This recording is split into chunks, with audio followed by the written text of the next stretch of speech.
না সব লইলে উল্টা পাল্টা দেয় না বামে মুরব্বী শিবলিমের মতো না শুরু করছে মুরব্বী কই আমরা আইসি ডিপার্টমেন্ট অনুমোদন মার্কে সরকার বলছে যে আইসি ডিপার্টমেন্ট চালু করবে তার জন্য আমাদের কাছে ইয়ে জমা দেন আমাদের যেগুলো সরকারি জমা দিতে সেগুলো সরকারি জমা দেন যেগুলো আমাদের সার্ভিস চার্জ হিসেবে ব্যবহার হয় সেগুলো সার্ভিস চার্জ এইখানে আমি কি বলি এখানে লাগছে আমার এই সার্ভিস চার্জ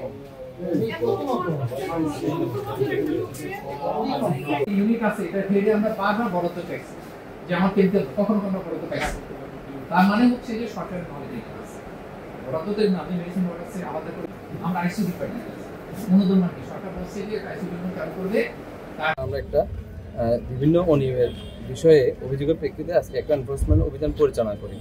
অভিযানের বিষয়ে আমরা এসে অতিরিক্ত ফি আদায় করে এবং রোগীদের থেকে ঘুষ বা অন্যান্য বিষয়ে অসহযোগিতা করে এক্ষেত্রে আমরা আসলাম একটা টিম আসার পরে আমরা বিভিন্ন জায়গায় পরিদর্শন করলাম এবং কিছু বিষয়ে আমরা অভিযোগের সত্যতা পেয়েছি এবং এই বিষয়গুলো আমরা কাগজপত্র সংগ্রহ করেছি। সংগ্রহ করার পরে আমরা এগুলো প্রতিবেদন আকারে প্রধান কার্যালয়ে প্রেরণ করবো।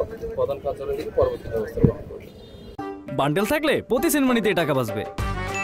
বিকাশ সেনমানি বান্ডেল কিনে জিতুন প্রতি লেনদেনে। শুরু হয়েছে Standard Charter Channel i Agro অ্যাওয়ার্ডের 10ম আয়োজনের মনোনয়ন গ্রহণ। এবার নতুন ক্যাটাগরি বছরের সেরা ছাদ কৃষক সহ মোট 13টি ক্যাটাগরিতে পুরস্কার প্রদান করা হবে। মনোনয়ন গ্রহণ চলবে আগামী 15 জুলাই 2025 তারিখ পর্যন্ত। বিস্তারিত জানতে ভিজিট করুন www.agroaward.com এবং ফোন করুন 018737000556 এই নম্বরে।